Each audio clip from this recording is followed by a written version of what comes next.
11,000, just over 11,000 votes 4 years ago. Is it going to be just as close? Well, Donald Trump wants to make sure it's not, and it's a different tack that you ordinarily would see from Republicans. Republicans have fought against early voting, fought against expanding the amount of time that voters have to cast their ballots here in the United States. But now you have Trump in Georgia, as he was this evening, saying, listen, folks, early voting open today. You have to go in and you have to vote. They know that they lost this. They also lost a key Senate race here in Georgia in 22, and that was the seat that Herschel Walker was trying to take as a Republican from John Ossoff, the senator. And by winning that race, what they were able to do is they were able to show that this is, in fact, a Democratic state when they did that. However, Republicans, as you mentioned in your preamble, had not lost that state since 1992 when Bill Clinton, the son of the South, was also running there. Trump needs Georgia. There's no question about it. If you look at the election right now, Wisconsin, Michigan, and Pennsylvania, all three are swing states. All are solid blue states, generally speaking. So those are places that Democrats, if they don't win, would be massively disappointed. The same for Georgia as a Republican. This is fertile ground. Like you said, 11,000 votes separated them last time. They think, the Republicans think, and Trump himself thinks, that all that time since that last election has given them a chance to break up what the Democrats did in that state, both in a Senate race, an off-year election, and, again, what they were able to do in 2020. Michael, tell us about the demographics of Georgia and how that might make a difference to the two candidates.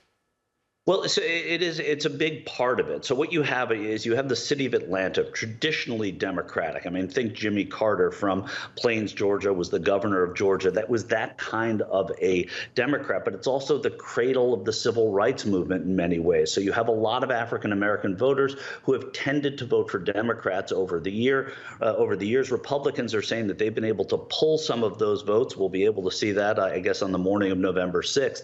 But what you have outside of Atlanta are a lot of suburban voters, a lot of people that have moved south from the north, a lot of white suburban voters that have been tending to vote for Democrats there. And the abortion issue being what it is in the United States right now, it has turned a lot of those votes from what were independent, maybe even Republican voters. A lot of the women, as we saw during the 2022 midterm election and in 2020 to a lesser extent, a lot of women went and voted for Democrats in the suburban parts of the state. And those are not native Georgians. Those are people who've moved from bigger, more expensive cities in the north to come down to the suburbs of Atlanta, where it is more affordable and the job market was friendlier. And a lot of people who moved down during the pandemic stayed. And what they've found is that a lot of those have been Democrats, which is why the Republicans are spending a lot of time in a state that they would love not to spend money in.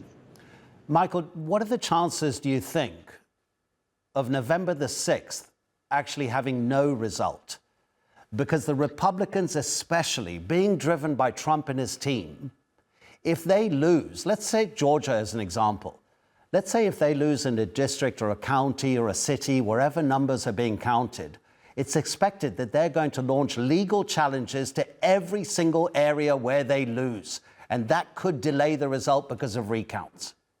There's no question. And the Republicans, and it should be said, the Democrats have put together a big legal defense team for that. But the Republicans have been positioning themselves to challenge the vote in state after state, especially these states that are called swing states, the 7 or 8 states that make up that group. It's really 7 states.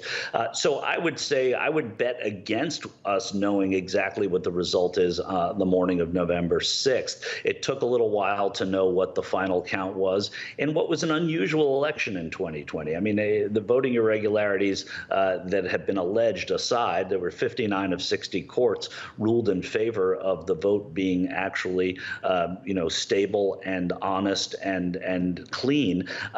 But there was doubt, and that doubt has been cast by Donald Trump, both as a former president and a current nominee. And so when you sow those seeds of doubt, for sure there are going to be challenges that come up. They've been been working on how to do those challenges, and the Democrats, like I said, have been working on the legal defense to that. But I don't think you're going to know the result the morning of November 6th. When you will know it is if it's a sweep, right? If Donald Trump actually clears the board and wins in 5, 6, or 7 of those swing states, or Vice President Harris does the same. It's unlikely that that's going to happen, but if this is a sweep or a wave election, which is not what we're predicting at all right now, then it would be hard to look at Georgia or Arizona or maybe Pennsylvania and say, oh, but this.